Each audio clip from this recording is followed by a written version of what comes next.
물론 여긴 국민 라디오.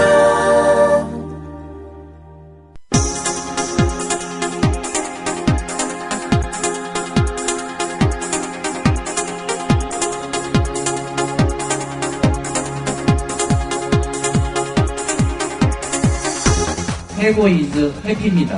쫄지 않습니다. 무슨 말든 할 수 있고 눈치 보지 않고 아무거나 할 수 있더라고요. 진실을 지키는 뉴스 바리케이드. 국민일보 해직 기자 조상훈의 뉴스바. 조상훈입니다. 6월 25일 수요일 뉴스바입니다. 오늘은 6.25 한국전쟁이 발발한 지 64주년이 되는 날이기도 합니다. 오늘 짚어볼 주요 이슈입니다. 문창극 국무총리 후보자가 어제 결국 자진 사퇴했습니다. 자신도 잊고 지냈던 조부 이야기까지 부각시켰지만 싸늘해진 여론을 되돌리기에는 역부족이었던 것 같습니다. 문 후보자는 사퇴 기자회견에서 여러분도 검색창에 문남규라고 쳐보십시오. 그리고 이 사실이 실려있는 1921년 상해 임시정부에서 발행한 독립신문을 찾아보십시오. 라고 말했습니다. 전날 국가보훈처는 독립운동가 문남규 선생이 문창극 시의 조부로 추정된다고 발표했습니다. 그러나 민족문제연구소는 고개를 갸우뚱거립니다. 민족문제연구소 이준식 연구위원을 오늘 초대석에서 만나보겠습니다. 수요일에 드는 오보의 역사에서는 중앙일보가 위키피디아와 가디언 등을 믿고 그대로 받았었다가 오보를 낸 사연, 미디어오늘 정철훈 기자와 함께 나눠보겠습니다. 잠시 광고 듣고 수요일 뉴스바 이어가겠습니다. 안녕하세요. 참여연대 자원활동가 맹행일입니다. 저는 정년퇴직 후 남은 인생을 보람있게 보내는 방법이 무엇일까 고민하다가 참여연대를 찾았고 올해로 14년째 자원활동을 하고 있습니다. 매달 한 번 참여연대 회원들과 시니어 공부 모임도 하고 있습니다. 무엇보다 나이 들어 함께 공부할 수 있는 동료들을 만나는 기쁨은 이루 말할 수 없습니다. 그런데 저와 같이 행복한 노년을 보낸 이도 있는가 하면은 우리 주위에는 하루하루 생활이 힘든 노인들이 많습니다. 참여연대는 창립 초기부터 노인 복지를 위해 애써왔습니다. 소송을 통하여 노령수당 대상을 70세로 제한했던 것을 65세로 확대하도록 했고 노인 장기요양보험의 확대와 개선을 위하여 노력해왔습니다. 노년의 삶이 두렵지 않는 나라 참여연대가 만들어가고 있습니다. 참여연대의 활동에 힘을 보태주십시오. 회원 가입은 홈페이지 www.peoplepower21.org 또는 전화 02-723-5300을 통하여 가입하실 수 있습니다. Breaking news regarding missing Malaysia Airlines Flight 3. So the United States is lowering the threshold for American. 日本と同じで現地予算やってるから意味がないんだよ。环球消费调查，我们来说一种特殊的旅游。近年来呢，出国旅游。 출근길 국제뉴스 브리핑 장혜림의 월드 리뷰.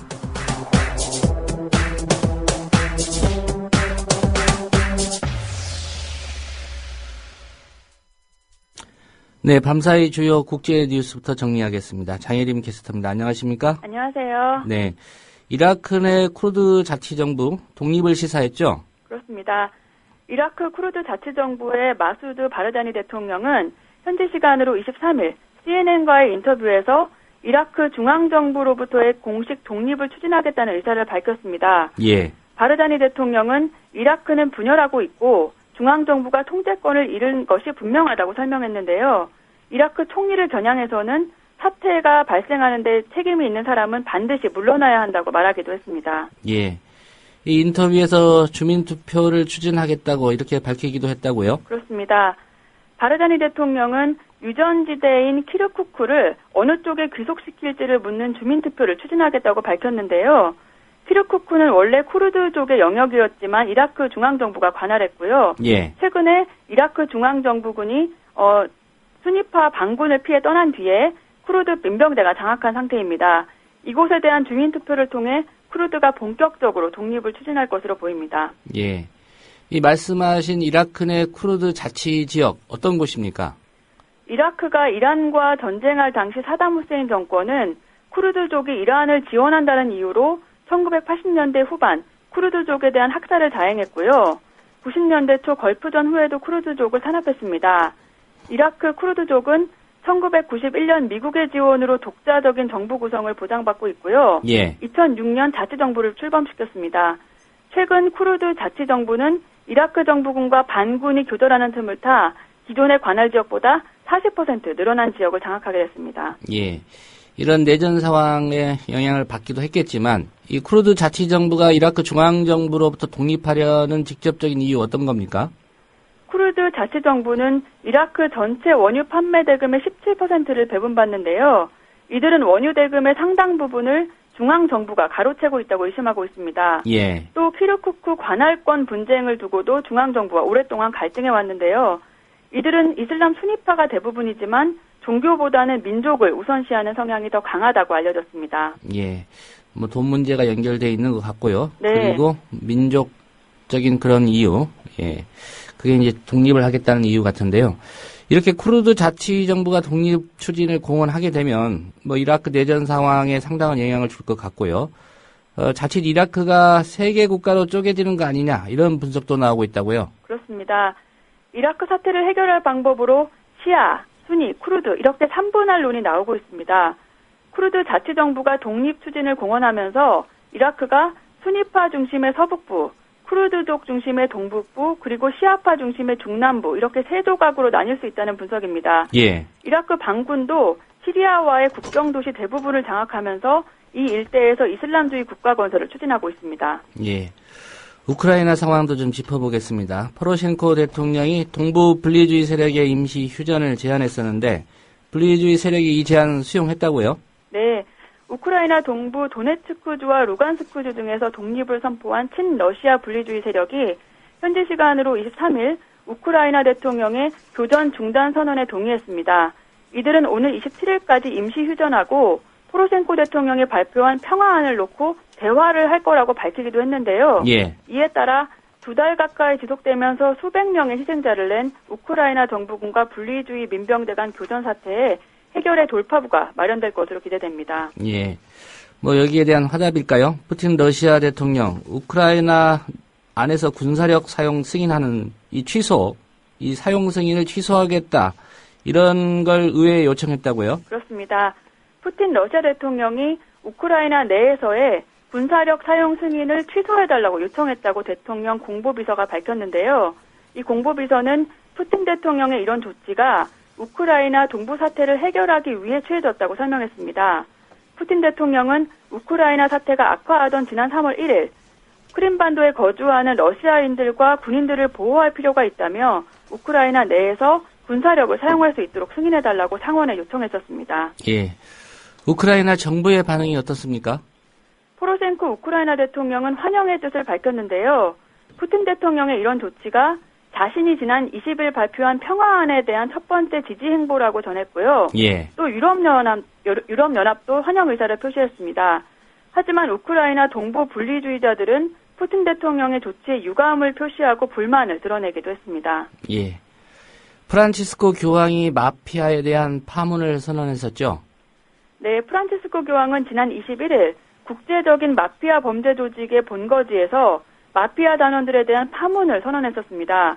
교황은 이날 미사에서 이런 악은 반드시 싸워서 이겨야 한다면서 교회도 조직 범죄 단체와 싸우는 노력에 최대한의 지원을 할 것이라고 말했는데요. 예. 이날 미사에 앞서 교황은 지난 1월 마피아의 목숨을 잃은 3살짜리 어린이의 유가족들을 위로하고 아동들이 범죄 집단에 의해 희생당하는 일이 재발해서는 안 된다고 강조했었습니다. 예, 이런 교황의 파문 선언 후에 이탈리아 경찰이 좀 발빠르게 움직이는 것 같습니다. 마피아를 100명 가까이 체포했다 이런 소식이 있군요. 그렇습니다. 이탈리아 경찰은 시칠리아의 마피아 조직으로 의심되는 95명을 강탈과 마약 밀매 그리고 돈 세탁 혐의로 체포하고 수백만 유로 규모의 사업체를 압수했습니다. 체포자 중에서 유명 마피아 두목자들과 후계자들도 포함됐는데요. 조사 결과 이 조직은 상점과 건설 현장에서 보호비 명목으로 돈을 뜯어온 것으로 나타났고요. 예. 또 유명 정육점에서 자신들이 공급하는 육류를 납품받으라고 강요하고 축구 경기에 돈을 거는 방식으로 돈 세탁을 하기도 했습니다. 예, 여러 가지 범죄, 뭐 마피아 유명하긴 하지만 교황이 직접 나섰는데 어떻게 될지 지켜봐야 될 것 같습니다. 네. 네, 오늘 소식 잘 들었습니다. 감사합니다. 네, 장혜림 캐스터였습니다.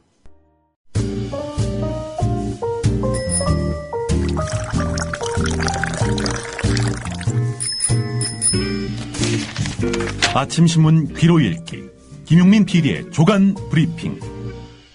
네, 6월 25일자 조간신문이 전한 주요 기사 살펴보겠습니다. 김용민 PD의 조간 브리핑입니다. 안녕하십니까? 네, 안녕하십니까? 예, 문창국 총리 후보자는 결국 자진 사퇴했고요. 예. 예. 뭐 야당에서는 다음 사람 네. 뭐 조준하겠다 이런 입장인데 누굽니까? 뭐 야당뿐만 아니라 보수 언론까지 나서서 김명수 교육부 장관 후보자를 조준하고 있습니다. 예. 동아일보 일면부터 보겠습니다. 김명수 교육부 장관 후보자가 사교육 업체의 주식을 보유하다가 후보자로 지명된 날 이를 급하게 팔았던 것으로 드러났습니다. 예. 사실 김명수 교육부 장관 후보자 뭐 대표적인 전교조 반대 인사 아니겠습니까? 전교조 반대를 구실로 한 거지만 어쨌든 전교조 반대의 명분으로 내세웠던 것이 공교육 살리기였거든요. 예. 나는 공교육을 살리기 위해서 전교조를 반대한다. 이랬던 김명수 교육부 장관 후보자입니다. 아니 그랬던 분이 말이죠. 사교육 업체 주식을 보유했단 말이죠. 어떤 업체입니까? 예, 아이넷 스쿨이라고 합니다. 코스닥 주식 3만 주, 평가액은 3,975만 원인데요. 예. 이걸 보유한 것으로 나타났습니다. 아이넷스쿨은 1999년에 설립된 회사인데요. 초중등 온라인 학습 서비스 전문 회사입니다. 교육계에서는 국립대인 한국교원대 교수로 20년 넘게 교편을 잡은 김명수 후보자가 사교육업체 주식을 보유했다는 사실 자체를 문제로 보고 있습니다. 자, 교육공무원 신분으로 사교육업체 주식을 보유한 것 자체가 논란이 될 수 있는데요. 또 하나의 관심은 이 업체와 도대체 어떤 관계인지 이게 의문시 되는 겁니다. 예. 김명수 후보자 동아일보 기자와의 통화에서 주식 거래는 노후 대비 자금으로 한 것이다 이렇게 말했다고 하는데 교육부에다가 확인해 봤더니 김명수 후보자는 박근혜 대통령이 교육부 장관 후보자로 지명한 지난 13일에 이 주식을 모두 팔았다는 겁니다. 동아일보 기사에는 이기권 고용노동부 장관 후보자가 두 차례 위장 전입을 했던 것으로 밝혀졌다. 이런 기사도 있습니다. 이미 이기권 후보자 역시 논문 자기 표절 시비에 휘말린 상태입니다. 어떻게 꼭 이런 분들만 이렇게 발탁을 했는지 의문이 드는데요. 예. 이기권 후보자는 이 김명수 후보의 메가톤급 의혹에 거의 묻혀가는 양상입니다. 김명수 의혹 오늘 한겨레도 일면에서 싣고 있습니다. 전혀 다른 사안입니다. 한국교원대 교수 시절에 제자 논문 가로채기 같은 연구 부정 의혹이 잇따라 제기되고 있는 상태 아닙니까? 부교수 승진 심사 때 대표 업적으로 제출한 논문 2편 모두가 표절이라는 의혹이 새로 불거졌습니다. 이 2편의 논문은 내도 그만 안 내도 그만인 것이 아니라 승진 여부를 가르는 핵심 평가 자료입니다. 김명수 후보자가 자신의 논문을 게재했다고 밝힌 학술지가 실제로는 존재하지 않은 유령 학술지이며 이 논문 자체도 존재 여부가 확인되지 않아서 지금 오늘 한겨레가 제기한 이런 의혹들도 사실상 메가톤급 그 의혹이라 할 수 있겠습니다. 예. 자, 일단 첫 번째, 부교수 승진을 앞둔 1997년 6월 자신의 대표적 연구 업적이라며 정성평가용으로 제출한 논문 2편이 표절이 명백하다. 이온희의 새정치민주연합 의원이 밝혔습니다. 한편은 김명수 후보자의 박사학위 논문에 2장에서 일부를 베껴 국내 학술지에 실은 것이고 다른 한편인 교육산업의 형성 배경과 발전 과정 역시 다른 연구자의 논문, 저서에서 일부를 그대로 옮긴 표절 논문이란 겁니다. 자, 그럼에도 불구하고 당시 심사위원 3명은 2편 모두 100%씩 실적을 인정하고 승진에 적격한 연구 실적으로 판정했습니다. 논문 실적 허위 기재 의혹도 새로 나왔는데요. 김명수 후보자는 한국연구재단의 한국연구업적 통합정보에다가 학교 경영의 자율성과 책무성이란 논문을 2003년 8월 일반 학술지 학교 경영과 전문 학술지 교육행정학 연구, 2004년 2월 일반 학술지 학교 경영에 실었다 이렇게 밝혔는데요. 그런데 교육행정학 연구에는 김명수 후보자의 논문이 없었고 교원대는 학교 경영이라는 학술지를 발간한 사실이 없다. 이렇게 밝혔습니다. 예. 유령 학술지에다가 논문을 실었다는 얘기입니다. 허위 경력 의혹도 불거졌는데요. 김명수 후보자는 2010년 대통령 직속 국가교육과학기술자문회의 자문위원회 위촉될 때 이력서에 서울대 사범대 부설 교육연구소 특별연구원이라는 경력을 적었는데 하지만 배재정 새정치연합 의원은요. 서울대에서 받은 그의 서울대 경력 증명서에는 조교로 재직한 이력밖에 없었다는 겁니다. 조교가 특별연구원이 일 확률은 대단히 낮습니다. 예. 자, 이번에 또 경향신문을 보겠습니다. 예. 김명수 후보자가 자신이 몸담은 연구원과 학회에서 정했던 연구윤리 규정을 무더기로 어긴 것으로 나타났습니다. 경향신문이 김명수 후보자가 원장으로 있던 한국교원대 부설 교육연구원, 회장으로 있던 한국교육행정학회, 또 부회장으로 있던 한국교육학회 등 세 곳의 연구윤리 규정을 분석해봤더니 김명수 후보자는 논문 표절, 연구업적 부풀리기 등 지금까지 제기된 의혹만으로도 중징계를 면하기 어려운 것으로 밝혀졌다는 겁니다.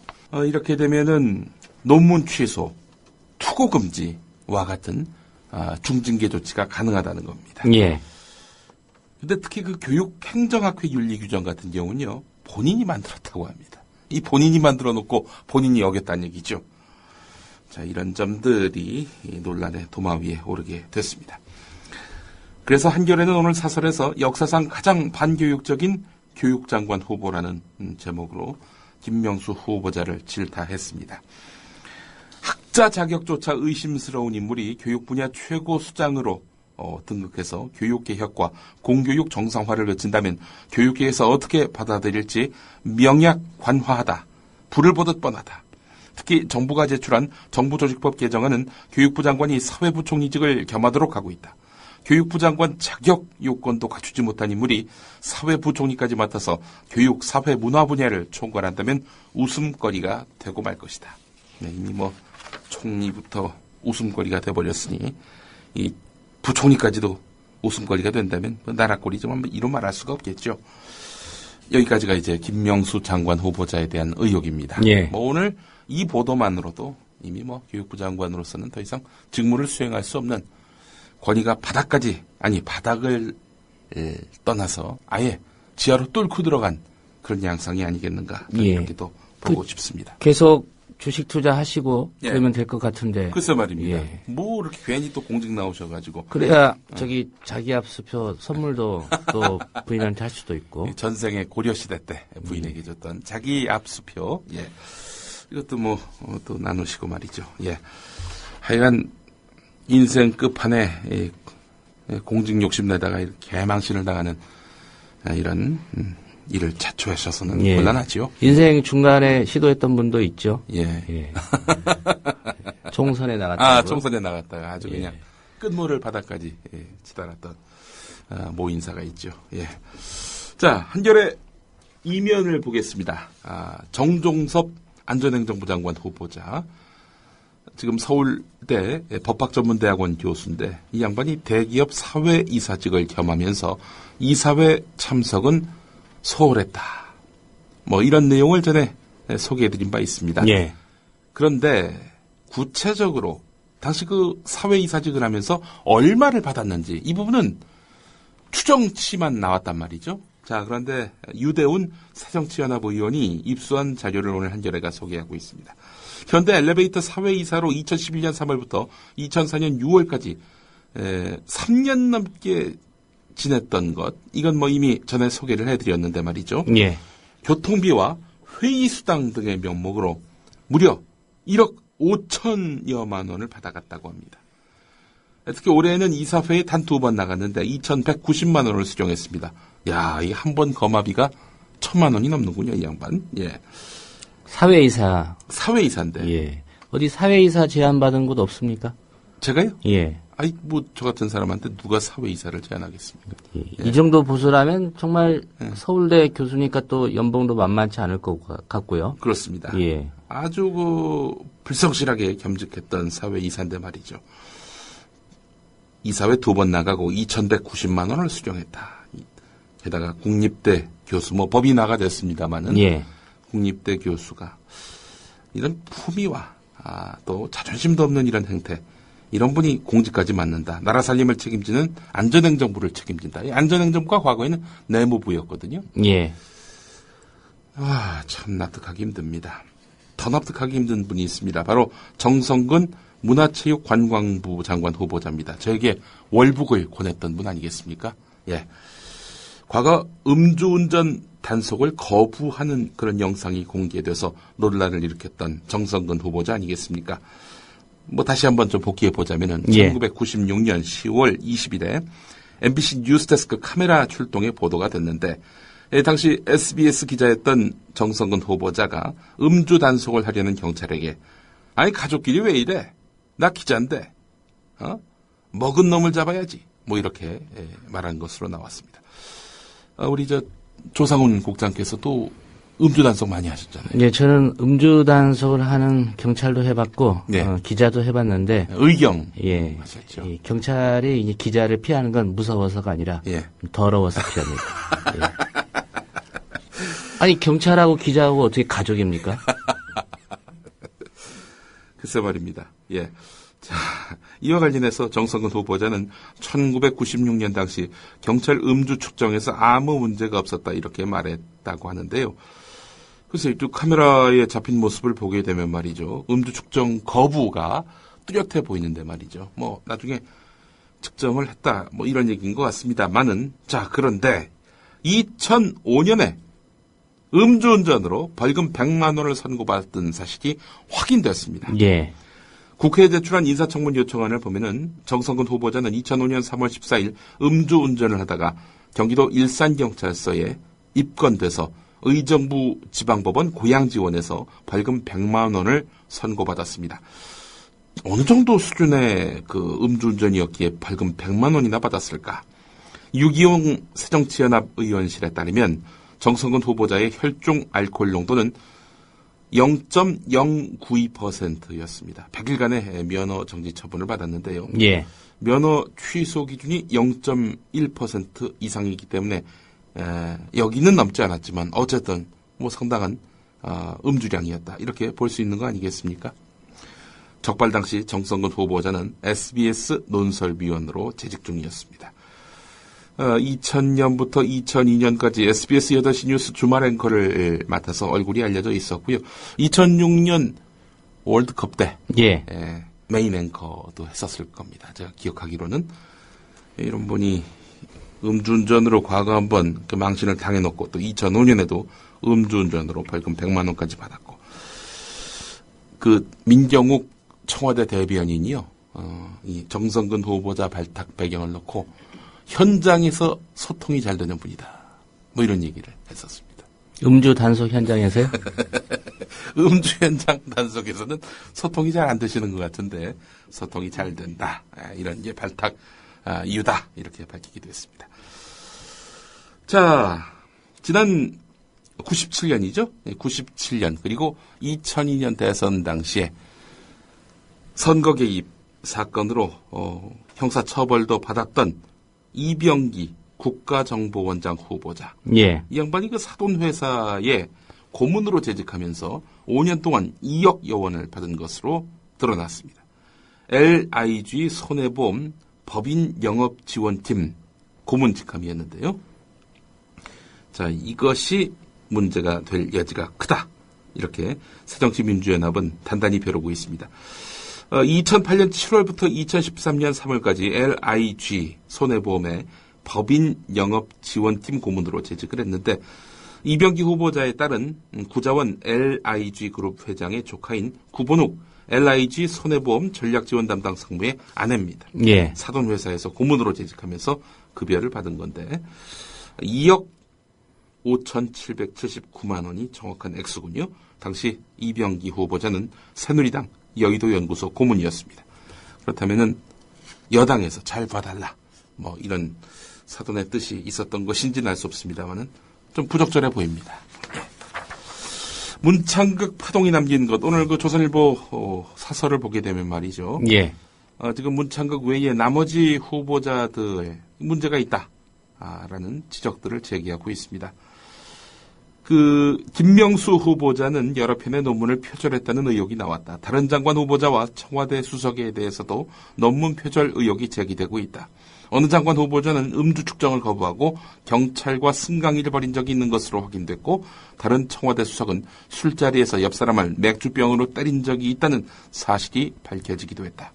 이런 내각과 청와대 비서실로 대통령이 국민에게 약속했던 개혁을 할 수 있겠는가?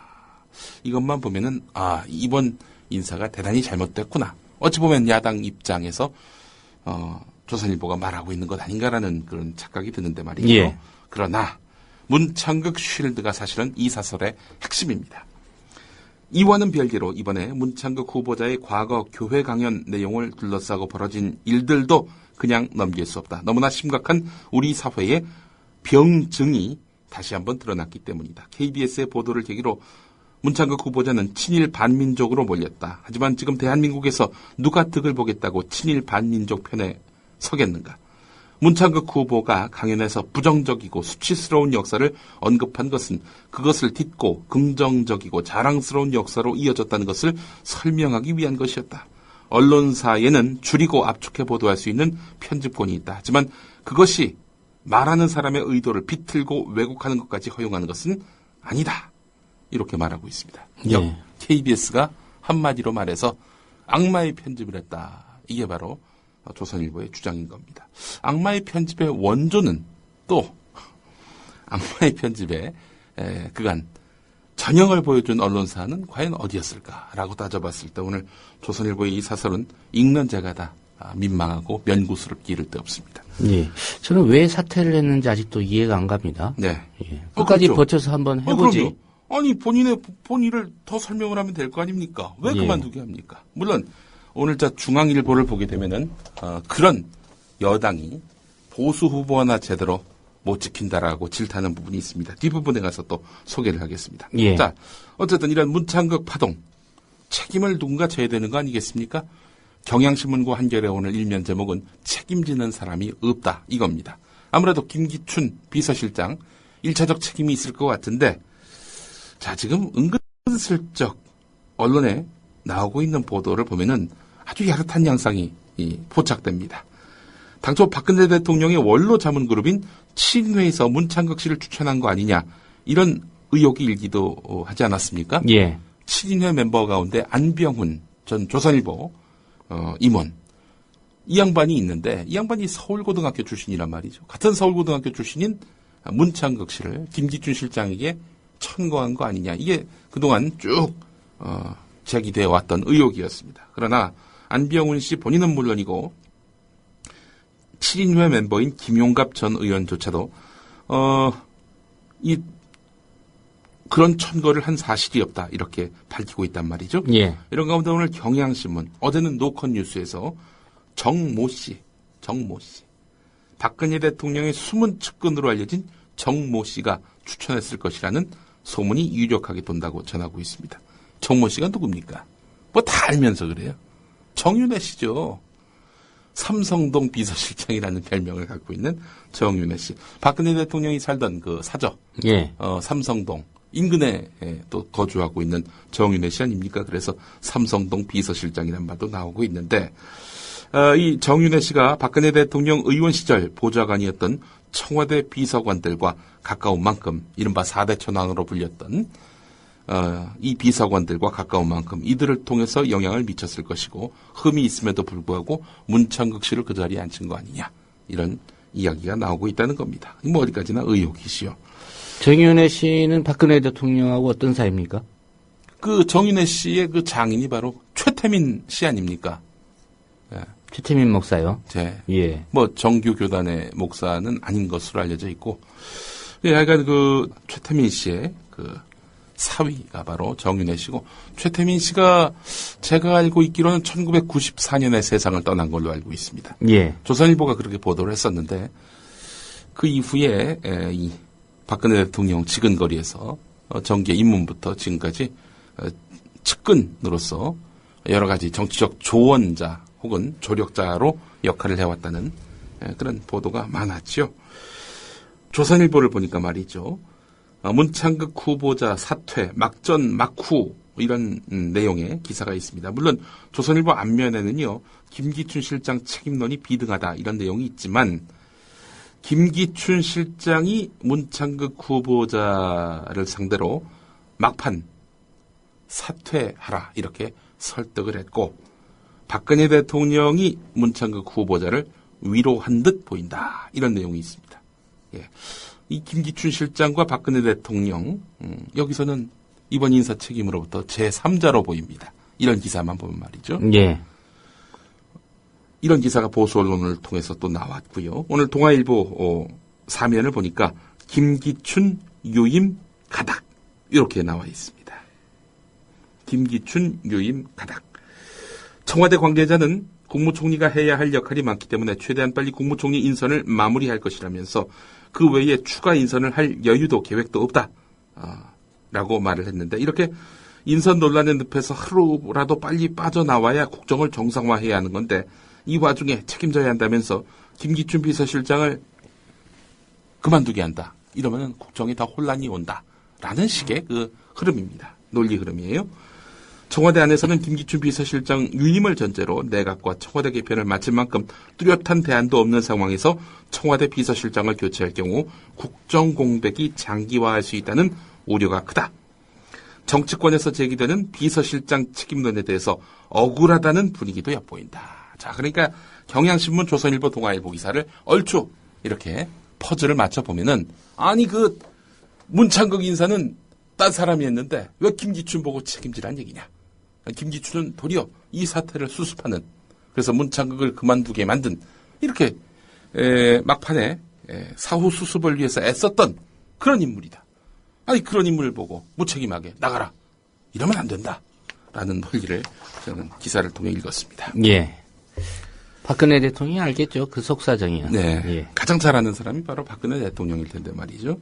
그렇다 하더라도 뭐 정윤회 씨든 김기춘 씨든 누가 천거했건 간에 이 사람이 인물감인지 아닌지 최종적으로 판단하고 결정하는 역할을 하라고 대통령이 있는 거 아닙니까? 저도 속고 국민도 속았습니다. 이렇게 또 그렇게 말씀하신다면은 이 정말 국민은 대통령을 잘못 뽑은 거지요. 오늘 그 중앙일보 그 오명 기사를 보면 아주 끝판장렬이다 이런 말씀을 좀 드리고 싶습니다. 오늘 특히 오면 제목이 말이죠. 아주 정말 인상적이었습니다. 지난 15일간 정치에 이성은 없었다. 이런 겁니다.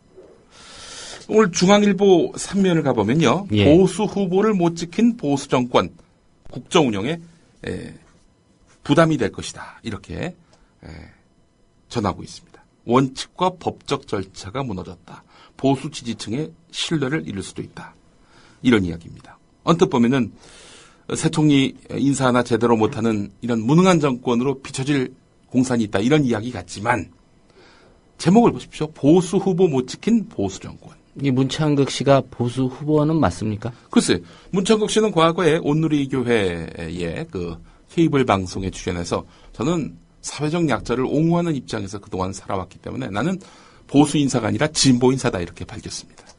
그 본인 주장대로라면 진보 후보 못 지킨 보수 정권 아니겠습니까?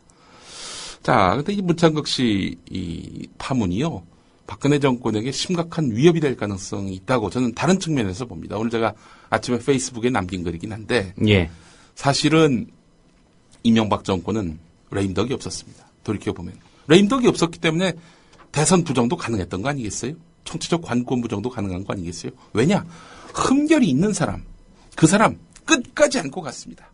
무슨 욕을 하건 무슨 비난을 하건 상관없이 끝까지 안고 갔는데 이건 뭐 자기에게 도움이 안 된다고 판단되면은 꼬리를 잘라버리니 이런 보수 후보를 보수 정권이 못 지킨다.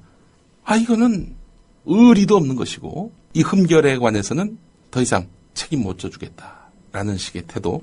이것이 실은 보수 세력들에게 상당한 트라우마가 될 수 있다는 겁니다. 예.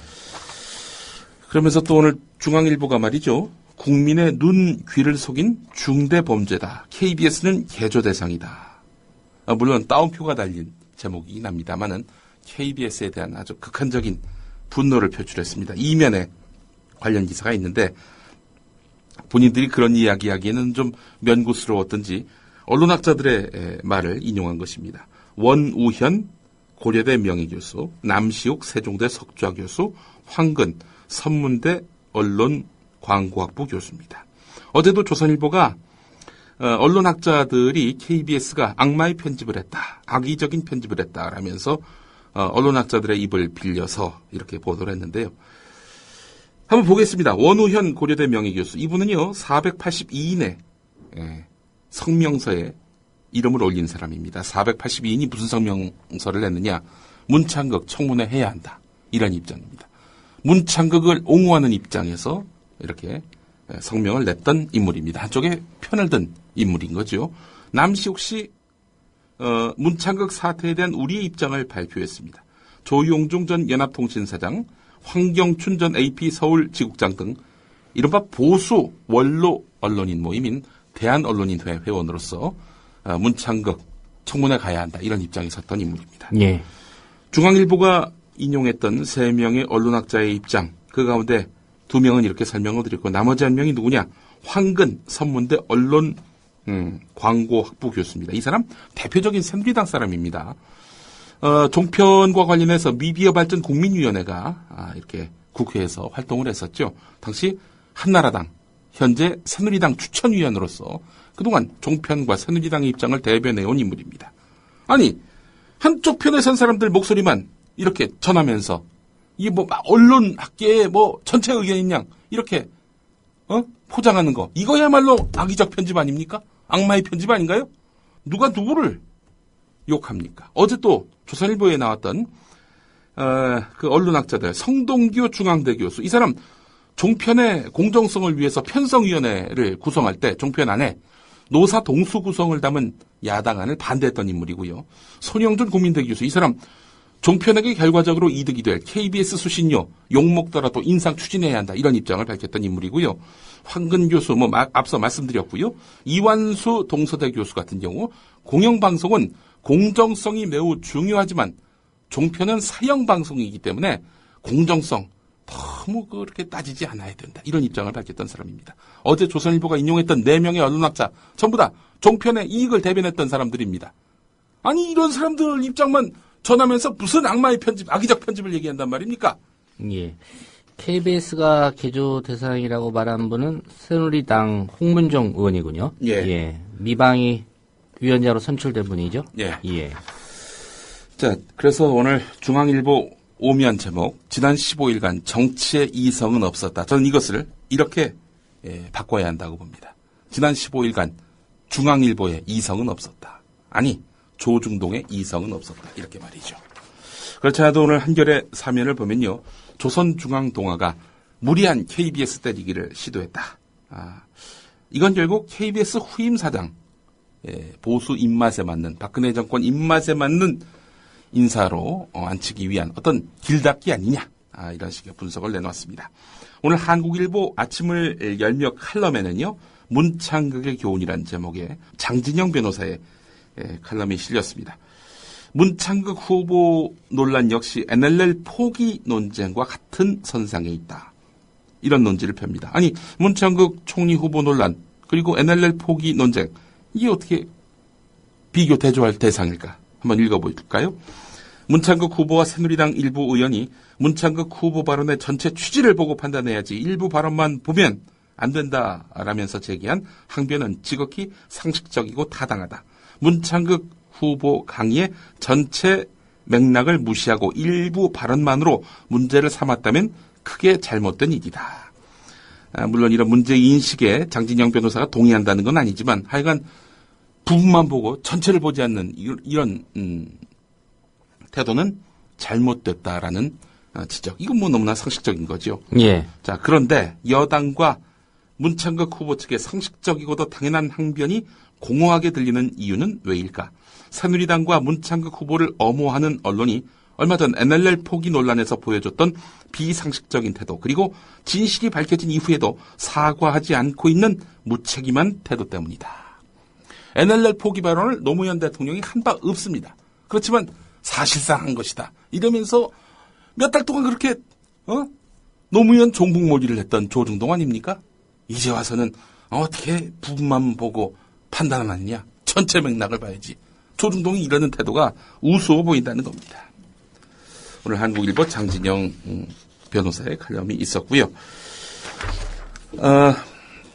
간단하게 제목만 소개해드리겠습니다. 동부전선 육군 최전방 일반 소초에서 동료를 향해서 총기를 난사한 임모병장.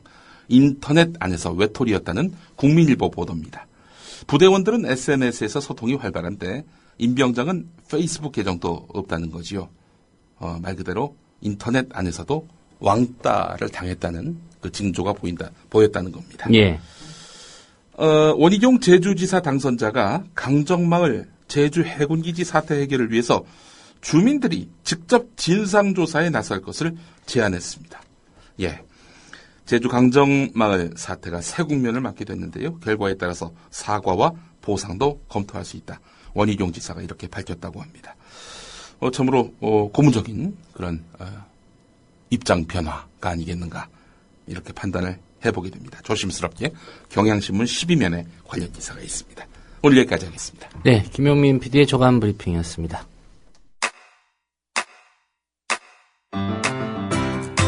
국민 라디오 지지하는 4가지 방법 아시나요? 다운로드하기, 별점 주기, 댓글 달기, 구독하기. 국민 라디오를 보다 많은 이들에게 전할 수 있는 가장 손쉬운 방법. 다운로드하기, 별점 주기, 댓글 달기, 구독하기. 잊지 마세요. 다운로드하기, 별점 주기, 댓글 달기, 구독하기.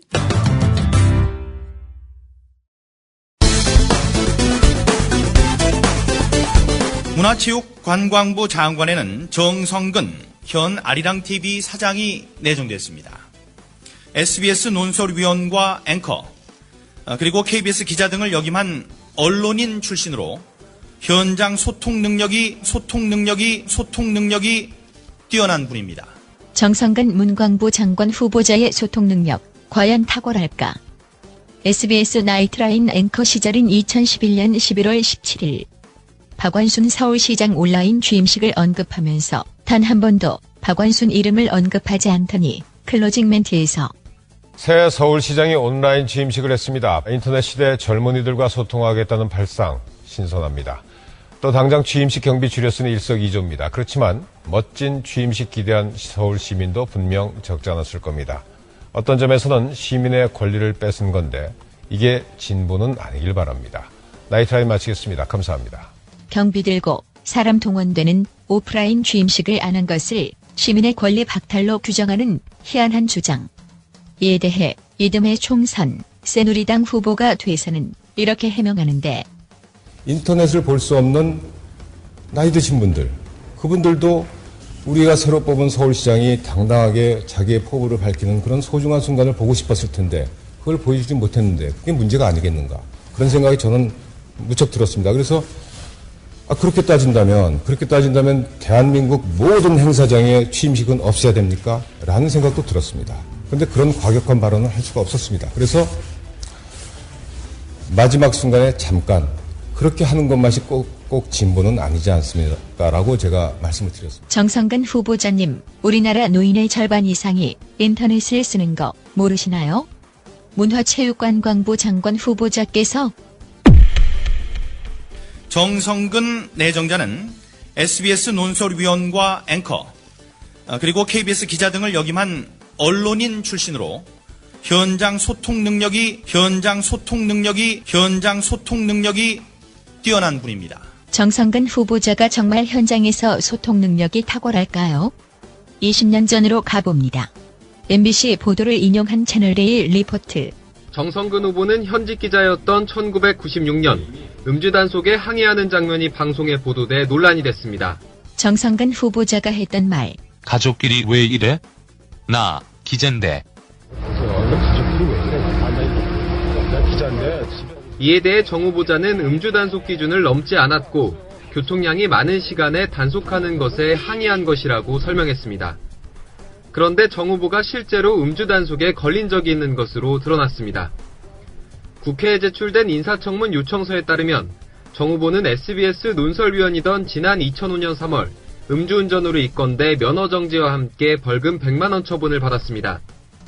혈중 알코올 농도가 0.05% 이상, 0.1% 미만이면 6개월 이하의 징역 또는 300만 원 이하의 벌금형을 받습니다. 동문들 모임에 참석하시고 가시는 길이었다고 그러네요. 대리운전을 일부 하고 가셨다가 술도 많이 안 취하고 그래서 집 가까이 와가지고 어느 정도 와서 좀 운전을 하셨다고 하시는데,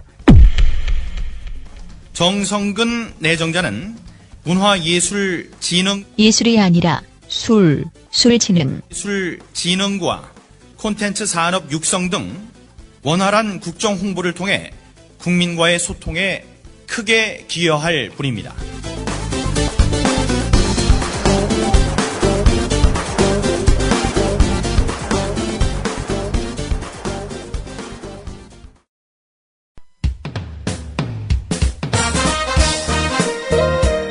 균형 잡힌 시각, 정직한 분석, 조상훈의 뉴스바. 이어서 초대석으로 만납니다.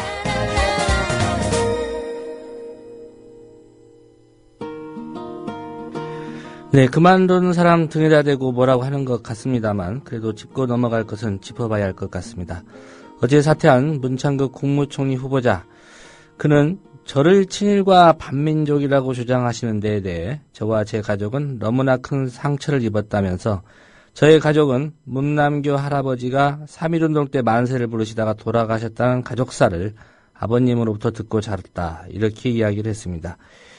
이제서야 알았다는 그 가족사, 사실일까 많은 분들이 좀 의문을 갖고 있는 것 같습니다.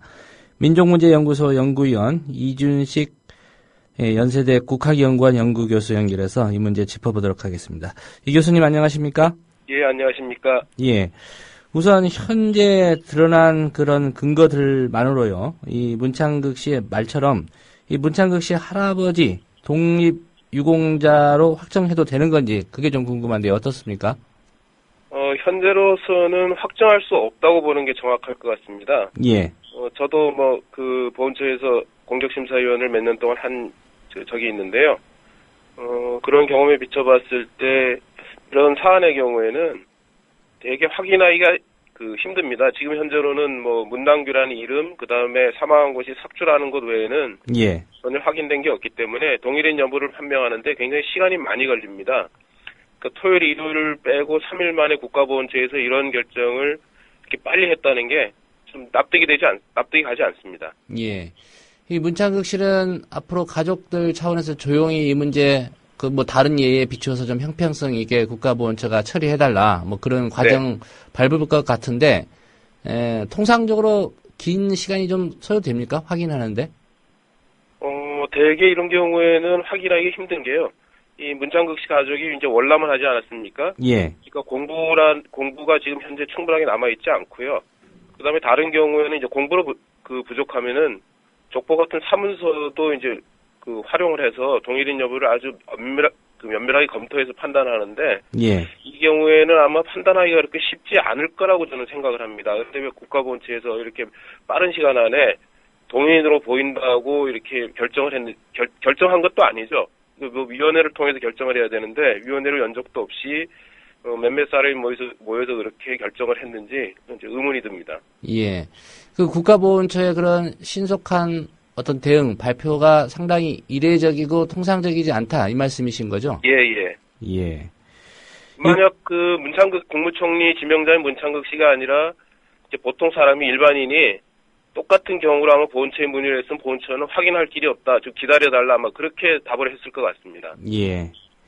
어쨌든 특별한 케이스였고요. 네. 이 국가보훈처에 오른 독립유공자 고문록에 기재된 문남규 선생의 행적, 네. 3.1운동으로부터 2년이 지난 1921년 일본과 전투 중에 순국한 것으로 있게 돼 있던데요. 네. 이 전투도 3.1운동의 연장선상에서 펼쳐진 그런 항일투쟁이라고 볼 수 있습니까? 물론 1919년 이후 만주의 무장투쟁이 3.1운동의 영향을 받은 것은 맞습니다. 그러나 3.1운동과 만주의 무장투쟁은 별개의 것이고요. 그 다음에 3.1운동 당시 이 문남규 선생이 삭주와 관련된 분인데요. 예. 삭주에서 3.1운동이 활발하게 전개된 것은 맞습니다. 그런데 그 삭주에서도 여러분이 희생당하셨는데요. 희생당하신 분 가운데 지금 남아있는 명단 가운데는 문남규란 이름이 보이지 않습니다. 그러니까 3.1운동과 관련해서 할아버지가 순국했다고 어저께 기자회견에서 문창극 씨가 말한 거는 뭐 좀 잘못된 얘기 같고요. 그 다음에 이제 그 삭주에서 벌어진 전투에서 순국했다고 하는데 이때 그 전투가 보훈처에서는 1921년에 벌어졌다고 판단을 했는데 예. 여러 가지 관련 자료를 놓고 봤을 때 1920년에 벌어진 전투인 것으로 보입니다. 그리고 대한독립단이 국내 진공작전을 편 것도 주로 1920년이 맞습니다. 예. 연도가 일단 1921년이 아니라 1920년이 맞다는 말씀이고요. 독립신문 기사는 1921년 4월자인데 예. 그 기사 내용을 자세히 들여다보면 1921년 4월에 전사했다는 얘기가 아니라 1920년에 전사한 거를 사후에 보도한 내용입니다. 예. 이 문남규 선생의 원적지를 두고도 좀 논란이 있는 것 같습니다. 네. 문남규 선생이 숨진 지역이 이제 평북 삭주인데, 네. 이 삭주가 원적지면서 결국 순국한 장소도 동일하다 이런 주장인데, 이 사실은 맞는 팩트인가요? 지금 현재로서 그럴 가능성도 있고 그렇지 않을 가능성도 있다고 보는 게 맞을 것 같습니다. 예. 대개 이제 그 삭주에서 전투를 벌일 때 그러니까 대한독립단이 삭주에서 국내 진공작전을 펼 때 삭주에 있던 문남규라는 사람이 협력자로 나섰다가 순국했을 가능성을 완전히 배제할 수는 없지만요. 예. 당시 국내 진공작전이라는 게 만주에 있던 부대가 국내로 들어온 거기 때문에 만주에 있던 문남규라는 사람이 삭주에 와서 전투를 벌이다가 순국했을 가능성도 또 있습니다. 그러니까 동일인 여부를 현재로서는 판단하기가 힘들다 이렇게 봐야 될 것 같습니다. 예. 또 한 가지 국가보훈처가 뭐 추정된다라고 발표하면서 네. 내세운 게 이 독립유공자 문남규 선생의 한자 이름하고 네. 이 문창극 씨 조부의 이름이 같다. 네. 예, 이 점입니다. 네. 예, 이게 뭐 두 사람의 조선 관계를 입증할 유력한 증거다 이렇게 주장을 했는데요. TV 조선 같은 경우 뭐 인터뷰에서 당시 문시성을 가진 사람이 많지 않았다. 뭐 이런 주장도 하던데 이런 부분이 어떤 결정적인 증거라고 볼 수 있는지요? 뭐 하나의 증거는 될 수 있지만 결정적인 증거는 되지 못합니다. 왜냐하면 이제 문 씨가 이 씨나 김 씨, 박 씨처럼 대성은 아니지만 그렇다고 그 희성도 아니거든요. 드문 예. 성씨도 아닙니다. 문 씨가 꽤 많고요. 그 다음에 아마 남평문 씨 그 남자 학렬의 분으로 보이는데 이 문남으로 시작되는 이름이 그래서 꽤 많습니다. 뭐 심지어는 제주도 출신으로 그 건국 훈장을 받으신 문남규라는 동명이인도 있을 정도입니다. 그러니까 문남규라는 이름이 그렇게 한번 드문 이름이 아주 희귀한 이름이 아니기 때문에 예. 동명이인일 가능성을 처음부터 배제한다는 것은 오히려 문제가 있다고 생각을 합니다. 예. 모두에 좀 말씀을 하시긴 했지만요. 네. 일반적으로 어떤 가족들이나 후손들이 네. 뭐 우리 친척이나 그 선조께서 독립유공자가 맞는지 확인해달라 이렇게 국가보훈처에 요청하면은 네. 어떤 절차를 밟게 됩니까? 통상적으로. 통상적으로는 일단 그 재적부 같은 그 공부를 통해서 확인을 하고요. 그것도 부족하면 이제 족보 같은 사문서까지도 활용을 합니다. 예. 그다음에 뭐 그 이제 북한에서 월남하신 분들은 좀 적용하기 힘들겠지만 남쪽에 계신 분들 같은 경우에는 현지를 찾아가서 뭐 그 관련자들 그 증언도 듣고요. 이런 그 아주 면밀한 검사 작업을 통해서 결정하는 것이 통상적으로 이루어지는 과정입니다. 그리고 그것이 그냥 한 개인의 의견으로 결정되는 것이 아니라 위원회에서 논의를 거쳐서 결정이 됩니다. 예. 이 후보직을 사퇴했기 때문에 뭐 그럴 필요까지는 없겠습니다만 만약 네. 계속 있었다면 지금 남북 관계를 고려해서 가능한지는 모르겠지만 북한에다가 뭔가 자료를 요청해야 되는 상황이 올 수도 있었겠습니다. 예. 그럴 수도 있었겠네요. 네. 네. 또 한 가지 좀 의아한 게요. 이 정부가 이미 수년 전에 문남규 선생의 이 독립유공자 추서를 하면서 네.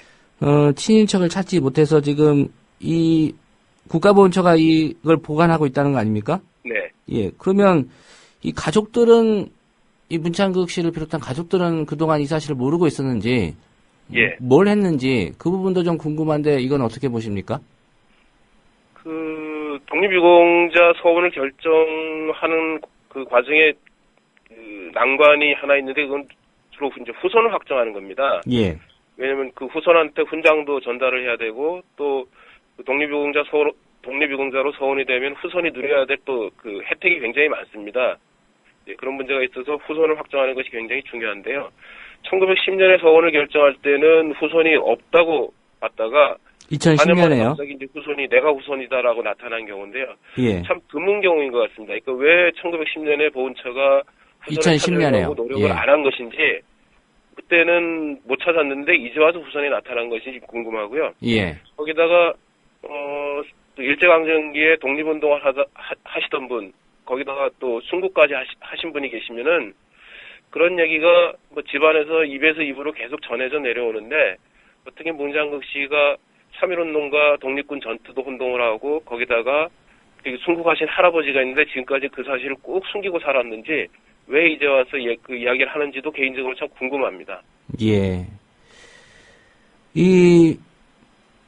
아직 확실하게 확정할 수 있는 단계가 아니어서 또 시간이 네. 걸릴 수 있는 문제고, 이 부분이 이제 문창극 씨 가족이, 국가보훈처를 상대로 어떤 얘기를 해 나가겠죠.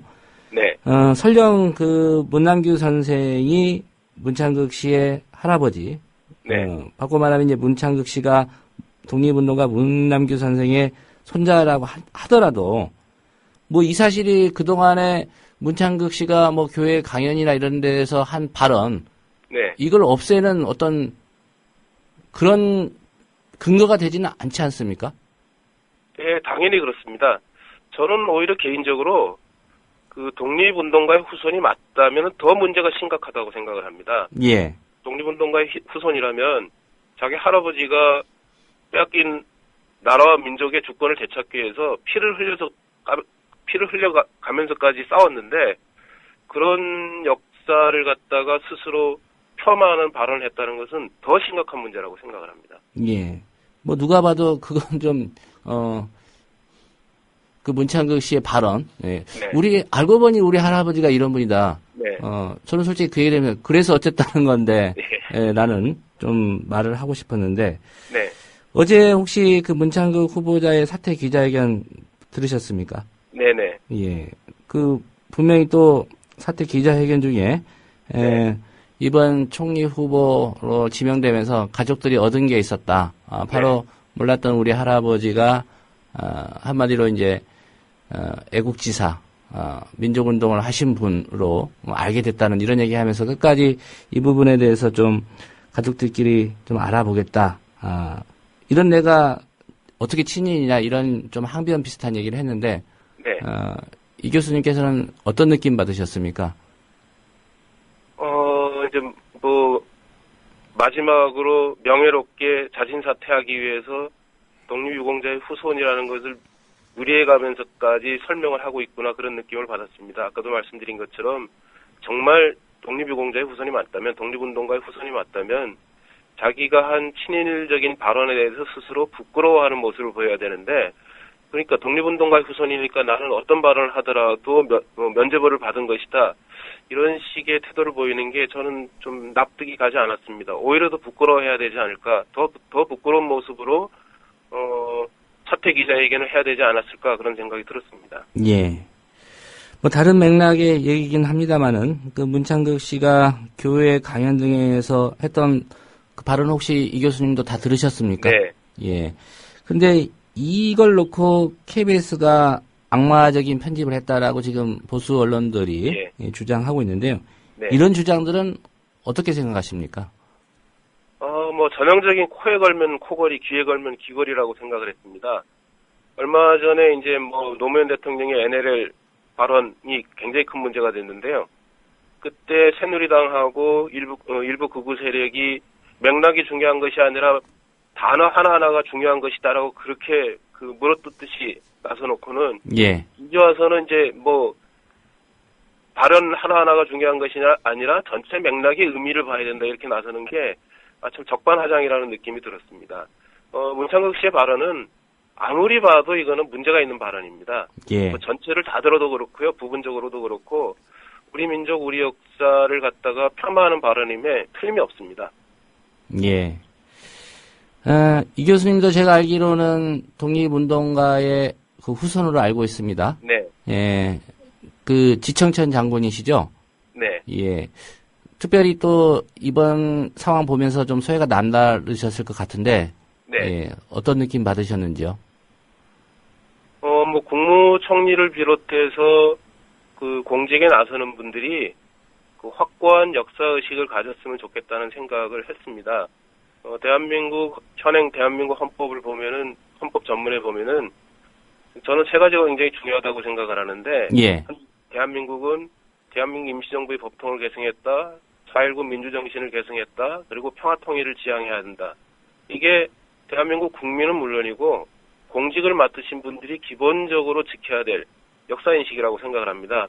독립운동의 가치를 인정하고, 민주화운동의 정신을 인정을 하고, 그 다음에 분단과 대립이 아니라 평화통일을 지향하는 그런 모습을 보이는 것이 마땅하다고 생각하는데, 저는 이번 문창덕 씨 같은 경우에는 세 가지 점에 다 문제가 있지 않았나. 그래서 결국은 자진사퇴라는 형식으로 총리직을, 그 총리 지명자직을 물러나야 되지 않았나 그런 생각이 듭니다.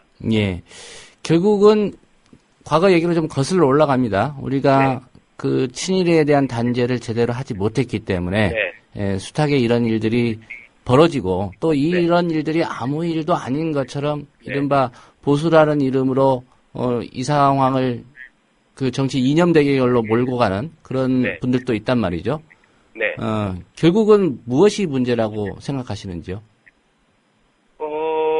뭐 말씀하신 것처럼 해방 이후에 그 친일 청산을 제대로 했으면 지금 이런 문제가 없었을 거라고 생각이 됩니다. 그 이제 해방된 지 벌써 70년이 다 돼가니까 일각에서는 뭐 이제 뒤늦은 친일 청산이냐, 친일 얘기는 이제 덮고 가자 그런 얘기를 많이 하는데요. 예. 친일이라는 것은 단순히 뭐 나라와 민족을 배반했다는 차원의 문제를 떠나서 이게 반인도적이고 일종의 전쟁 범죄입니다. 얼마 전에도 뉴스에 나온 것처럼 지금 그 나치 100살이 다 돼가는 나치를 찾아내가지고 좀 처벌을 하지 않습니까? 예. 그 반인도적인 범죄에는 시효가 없다는 게 이게 국제적인 관례입니다. 그러니까 친일에도 결코 시효가 있어서는 안 된다. 그러니까 친일 청산을 제대로 못했기 때문에 지금도 우리 사회 일각에서 친일이 별거냐라고 생각을 하고 친일적인 발언을 하고 친일적인 행태를 보이고 있다고 생각을 합니다. 예. 그 박근혜 대통령이 지난 대선 때 그 통합진보당 이정희 후보의 공격에 대해서 그 부분에서는 특별한 대응을 하지 않았던 걸로 기억을 하고 있습니다. 부친인 그 박정희 대통령의 과거 전력에 대해서 말이죠. 네. 그렇지만 현재 한일 관계 보면은 뭐 일본에게 좀 강경하게 대응하고 있는 입장인 것 같고요. 네. 예. 박근혜 정부의 그 한일 관계 이 정책에 대해서는 어떤 평가 갖고 계시는지요? 이중적인 모습을 보이는 것이 문제라고 생각을 합니다. 그 일본에 대해서는 그 굉장히 그 과거사 청산에 대해서 강경한 모습을 보이면서 거꾸로 국내 정치와 관련해서는 매우 이상한 자세를 취하고 있다고 생각을 합니다. 예. 친일적인 발언을 늘어놓는 사람을 국무총리 후보자로 지명을 하지 않나. 그 다음에 친일적인 내용을 담고 있는 그 교과서를 검정 통과시키지 않나. 그 다음에 교육 현장에서 채택하라고 밀어붙이질 않나. 좀 일관된 자세를 견지하는 게 바람직하다고 생각을 합니다. 예. 일관된 자세. 네. 그게 친일 정치적인 계산으로 그 과거사 문제를 다룰 것이 아니라 예. 진지한 자세, 진지한 마음으로 한국과 일본 사이의 과거사 문제를 성찰하고 올바른 해답을 찾으려고 노력하는 자세를 보이는 게 중요하다고 생각을 합니다. 예. 그 진지한 자세, 일관된 자세가 뭐 일본 쪽 입장에서 일관된 자세에서는 곤란하겠죠. 예, 그렇죠. 물론 그렇죠. 예. 오늘 말씀 잘 들었습니다. 네, 고맙습니다. 예, 문창극 총리 후보자 어제 사퇴했습니다.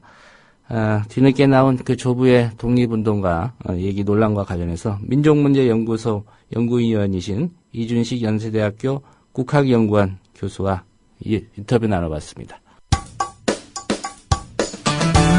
여러분께서는 지금 국민일보 해직기자 조상훈이 진행하는 국민라디오 아침 시사 프로그램 조상훈의 뉴스바를 듣고 계십니다.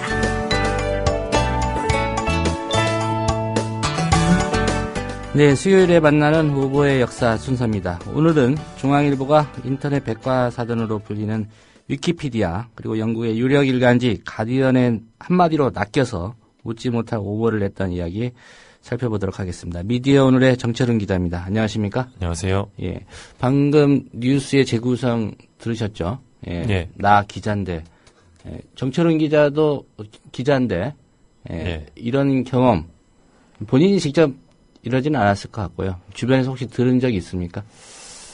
뭐 선배들 중에 이렇게 좀 종잡을 수 없는 행동들을 하는 선배들이 있는데 뭐 저희 회사 선배는 아니고요. 타사 선배들인데 뭐 적절하게 대처하고 있습니다. 예. 나 기자인데 뭐 경찰 입장에서 그래서 어쩌자는 건데 제가 뭐 직접 경험한 건 아니고요. 뭐 제가 기자 할 때 벌어졌던 일입니다.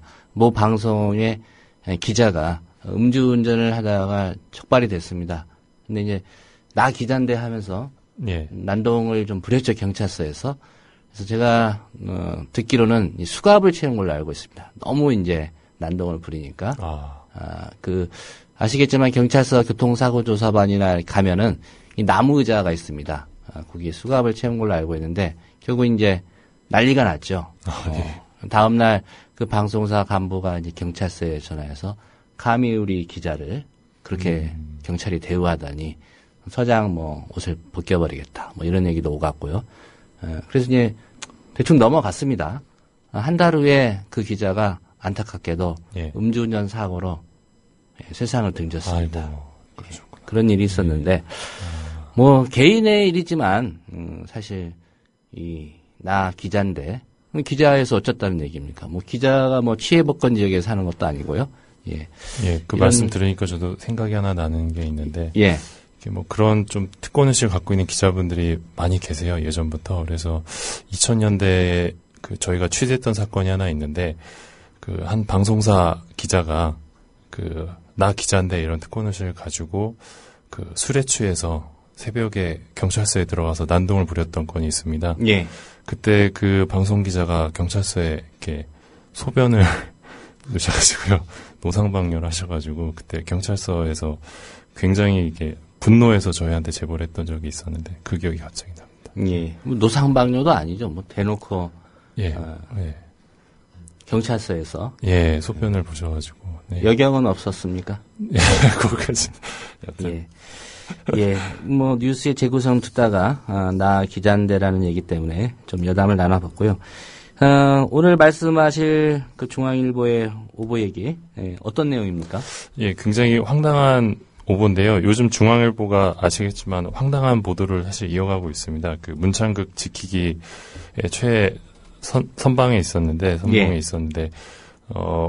뭐 오늘자 이면 기사 보니까 국민의 눈과 귀를 속인 중대 범죄, 뭐 KBS는 개조 대상 이러면서 KBS 왜곡 보도 프레임으로 가고 있는데, 뭐 이 엄중한 시국에 또 중앙일보의 황당한 오보들을 한번 짚어보고 싶어서 한번 꺼내봤습니다. 6년 전인 2008년 4월 26일자 기사인데요. 인물면에 기사가 하나 크게 실립니다. 우장춘 박사의 딸 미 버지니아대 물리대학장 됐다 이런 기사였는데요. 씨 없는 수박으로 유명한 이제 육종학자 우장춘 박사의 딸인 우정은 미시간 주립대 교수가 버지니아대 물리대 대학원 학장을 맡게 됐다는 게 이제 보도의 내용이었습니다. 그런데 이 우정은 교수가 우장춘 박사의 딸이 아니었습니다. 그냥 엄청난 오보를 저지른 건데요. 그냥 우씨라는 것 때문에. 그래서 이 우정은 교수가 이 박정희 독재정부 시절에 경제기획원 기획처간부를 맡았던 우용의 전 쌍용회장의 딸이었는데요. 사실은. 근데 이제 중앙일보에서 이분을 우장춘 박사의 딸로 이제 둔갑을 시킨 거였습니다. 이 우장춘 박사는 사실 우정은 교수가 태어날 즈음인 1959년에 이미 사망을 하셨고요. 또 우장춘 박사의 이남 4녀 자녀분들이 계시는데 모두 1950년 이전에 태어났다고 합니다. 근데 우정은 교수 같은 경우는 1959년생이시거든요. 그러니까 조금만 더 확인해봤다면 이 우정은 교수 나이대의 자녀가 우장춘 박사에게 있을 수 없다 이런 부분을 확인할 수 있었는데 이런 보도가 나감으로 인해서 이제 우정은 교수가 이제 우장춘 박사의 본의 아니게 혼의 딸이 되는 혼의 자식이 되는 상황이 발생을 해가지고. 이게 큰 명예훼손으로 또 이어질 수가 있는 부분이 있어서 바로 이제 중앙일보가 정정 보도를 하고 사과를 했던 사건이었습니다. 뭐 역시나 이때도 이제 중앙일보의 첫 오보 이후에 이제 오보 릴레이가 또 이제 이어지는데요. 뭐 연합뉴스, 매일경제, YTN 뭐 여러 곳에서 우정은 교수가 우장충 박사의 딸이다 이렇게 보도를 했었습니다. 예. 사실 이게 참 어디 언론에 나면 뭐 예. 기자들 입장에서 확인했겠지라고 이제 한마디로 좀 받아 쓰지 않습니까? 예. 예. 뭐 베껴 쓰기도 하고. 예. 근데 뭐 이 정도의 오보가 날 줄은 뭐 예상을 못했던 것 같고요. 예. 우정은 교수도 이제 언론과 통화에서 자신은 우장춘 박사 아무런 관련이 없다 이렇게 해명을 했었고요. 당시 이제 이 기사를 작성했던 이 중앙일보 기자가 이상일 워싱턴 특파원이었는데요. 예. 이제 현재 새누리당 국회의원이십니다. 근데 이분이 이 오보를 낸 기사를 쓰셨는데 당시에 이제 우 교수가 우장춘 박사의 딸인 줄은 몰랐다라고 또 해명을 하셨습니다. 그러니까 이분 말로는 워싱턴에서 서울로 보낸 기사에는 우장춘 박사의 딸이란 내용이 없었는데 예. 다음날 이제 기사가 나가고 보니까 이제 기사가 수정이 된 거죠. 편집 과정에서 제목도 바뀌고 그래서 내가 이 부분을 미처 몰랐나 보구나. 우 교수가 우장춘 박사의 딸인가 보다. 뭐 이렇게 생각을 했었다고 해명을 했었습니다. 예. 그냥 본인은 뭐 한국인 출신이 이러이러한 대학에 버지니아대 물리대 대학원장 학장을 맡게 됐다. 예. 이렇게만 보냈는데 예. 중앙일보 편집국에서 예. 데스킹 하는 과정에서 이 부분을 덧붙였다는 얘기네요. 예. 그래서 이게 어떻게 오보로 이어졌는지 한번 보시면요. 예. 이 부분입니다. 그러니까 마지막에 편집하는 과정에서 뭐 포털 사이트나 아니면 이제 검색창에 이제 우정은 교수를 아마 쳐본 것 같습니다. 어떤 사람인지 확인해 보려고. 예. 그래서 이제 무료 인터넷 백과사전이죠. 위키피디아 영문판으로 들어갔는데 여기 보니까 우 교수 항목 부분에 이제 한국에서 그녀는 유명한 농학자이자 식물학자인 우장춘 박사의 딸로 잘 알려져 있다라고 나와 있었답니다. 예. 그래서 중앙일보가 이 부분을 언급하면서 이틀 뒤에 정정보도문을 내고 위키피디아로 인해서 이제 부정확한 내용이 들어가게 됐다라고 사과를 했습니다. 그러니까 이 보도경위를 설명하면서 이 위키피디아로 인해서 오보가 났다고 인정을 했는데요. 위키피디아를 믿었다가 대형 오보가 난 사람이다. 근데 조금만 더 관심을 기울였다면 사실 우장춘 박사와 우정은 교수 간의 관계가 실제로 어떤 부녀 간의 관계였다면 이미 기사가 많이 나왔을 법한 주제인데 예. 관련 기사는 전혀 없었거든요. 그러니까 이 기사가 나가게 되면 이제 부녀 관계가 처음 언론에 공개되는 일종의 단독 보도인 셈인데 그러면 확인에 좀 더 신중했어야 했던 부분이 있습니다. 근데 그 부분을 좀 간과하고 딸인가 보다 하면서 이제 제목까지 올리면서 예. 이제 기사를 했다가 이제 방신을 당하게 된 겁니다. 예. 그러면 이거는 당시에 중앙일보 국제부 데스크가 잘못을 한 건가요? 국제부 데스크의 책임이라고 봅니다. 예. 지금 새누리당 의원인 당시 이상일 워싱턴 특파원의 해명, 그분 입장에서는 또 황당할 수도 있겠습니다. 예. 본인이 쓴 문장도 아닌데 예. 결국은 그게 오보가 됐으니까 말이죠. 예, 맞습니다. 바이라인은 워싱턴 특파원으로 나갔을 테고요. 예, 맞습니다. 예. 당시에 중앙일보는 이것뿐만 아니고요. 우정은 교수가 예. 미시간 주립대 교수라고 소개를 했는데 또 이제 우 교수는 미시간 주립대가 아니라 미시간대 교수였거든요. 예. 전혀 소재지가 다른 대학인데 이 대학 명칭도 잘못 썼습니다. 그래서 좀 망신을 당했는데 이 위키피디아를 보통 신뢰하면서 기자들이 많이 검색하고 그 정보를 바탕으로 기사를 쓰는 경우도 있는데 사실 이런 건 같은 경우는 명확해 보이지만 좀 위키피디아는 어떤 1차적인 그 정보를 이용하고 다른 부분에서 또다시 재확인을 하는 부분이 필요하지 않을까 싶습니다. 예. 네, 워낙 인터넷이 좀 발달돼 있고 인터넷에 의존하는 그런 많은 기사들이 나오고 있습니다. 예. 그러다 보니까 인터넷에 있는 이런 정보들 대부분이 이제 정확하고 사실이라고 믿고 쓰는 그런 잘못을 저지르지 않습니까? 예, 맞습니다. 그걸 바탕으로 다시 재확인하는 과정이 필요했었는데, 중앙일보 이 기사도 그 부분을 놓친 것 같고요. 뭐 이 위키피디아를 믿고 썼다가 저지른 오보보다 더 황당한 케이스도 있다고요?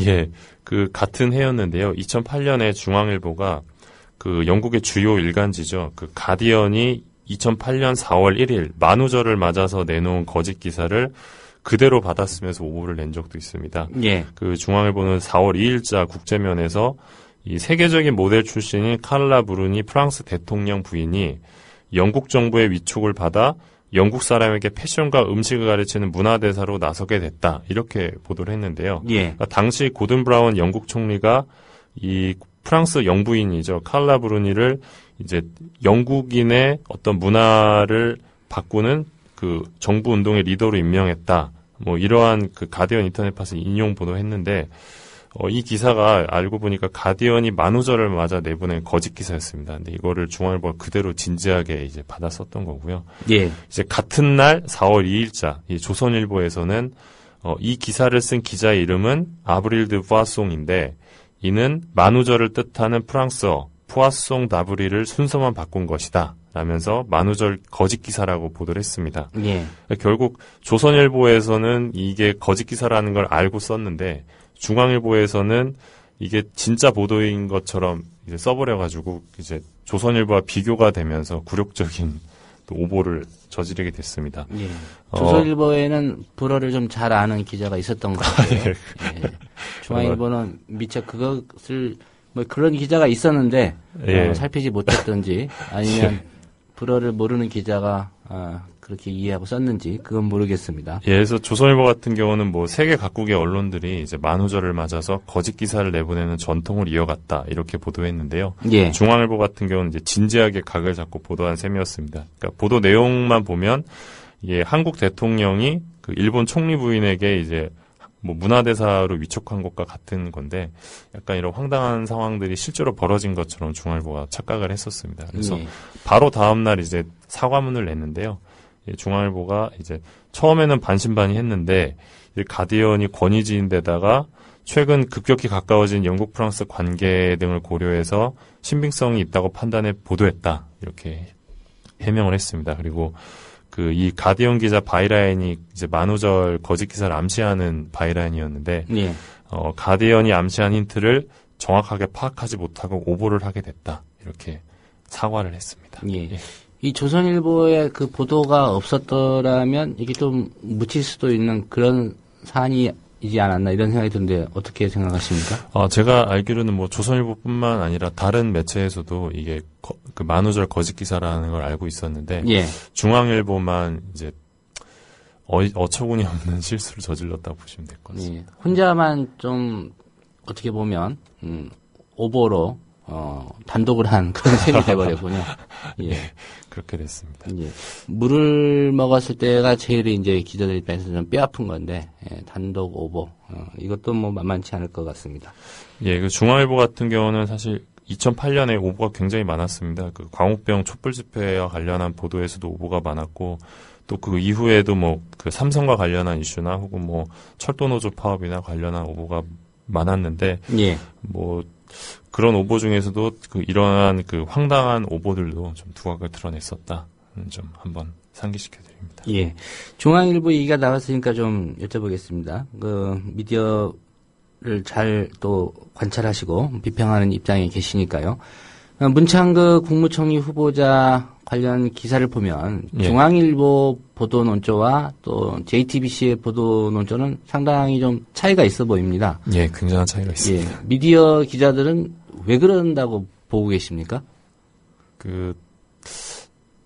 제가 그쪽 담당에서 취재를 좀 했었는데, 예. 중앙일보 같은 경우는 이제 문창극 선배죠. 중앙일보 선배인 셈인데, 문창극 선배랑 같이 일했던 기자들이 좀 있습니다. 예. 뭐, 밥을 한 번이라도 먹은 후배 기자들도 있는데, JTBC 같은 경우는 문창극 주필을 만난 적이 없는 기자들이 일단 많고요. 예. 또 잘 모르는 기자들도 많고, 또 JTBC와 중앙일보 사이에 어떤 벽이 하나 있습니다. 손석희라는 벽이 있는데, 예. 보도에 있어서 이제 자유롭게 아이템을 발제할 수 있는 측면에서 좀 차이가 있고, 또 중앙일보 같은 경우는 아무래도 자사 선배이기 때문에 아무래도 그런 부분이 고려되지 않았나 싶습니다. 중앙일보 기자들이 혹시 얘기를 들어보셨는지 모르겠는데 예. 평가하는 그 기자 선배 문창극 주필 예, 부사장까지 했는데 어떻게들 얘기합니까? 예, 호평이 많았고요. 호평입니까? 혹평입니까? 호평입니다. 호평. 아, 예, 좋은 평가. 예, 좋은 평가가 많았고요. 어떤 그 사람의 사상이나 논조를 떠나서 뭐 선배로서 좋은 선배다 뭐 그런 얘기를 하시더라고요. 예. 그랬는데 뭐 JTBC가 사실 그 KBS 단독 보도 이후에 가장 열심히 또 문창극 후보자 검증 보도에 나섰던 매체인데 뭐 실망감을 직접적으로 드러내는 그 중앙일보 기자들도 제가 볼 수 있었습니다. 실망감이라는 거는 JTBC에 대한 실망감입니까? 아니면 문창극 후보자에 대한 실망감입니까? JTBC에 대한 실망감입니다. 예. 그러니까 제가 좀 궁금한 거는 뭐 본인들이 알던 기자 선배 문창극은 이랬는데 그 KBS 그 교회 이런 강연이나 이런 걸 보고도 여전히 좋은 선배라는 그런 입장은 좀 견지가 했는지, 나도 저런 부분은 미처 몰랐다, 이런 반응들이 좀 있었는지. 일단 대부분 기자들이 그 중앙일보 같은 경우는 그 KBS 영상보도 같은 경우는 짜깁기 돼서 왜곡됐다. 그러니까 특정 부분만 발췌해서 악의적으로 보도했다고 생각하는 기자들이 많고요. 또 문창극 그 주필의 어떤 그 칼럼 같은 경우에는 사실 칼럼니스트로서 용인될 수 있는 부분이 있기 때문에 그 부분에 대해서는 특별히 문제의식이 없는 것 같았습니다. 그런데 계속해서 검증 보도가 이어지면서 중앙일보 내부에서도 그래도 문 선배가 좀 너무 이 부분에서는 좀 과했다. 네, 과했다. 뭐 그런 의견도 제가 들을 수 있었습니다. 예. 그 문창극 후보자가 중앙일보에서 부사장까지 하고 회사를 떠난 걸로 알고 있는데요. 혹시 뭐 그 과정이나 이런 부분에 대해서는 뭐 들으시거나 취재한 게 있습니까? 그 떠나는 과정은 굉장히 쓸쓸하게 떠나신 걸로 들었고요. 예.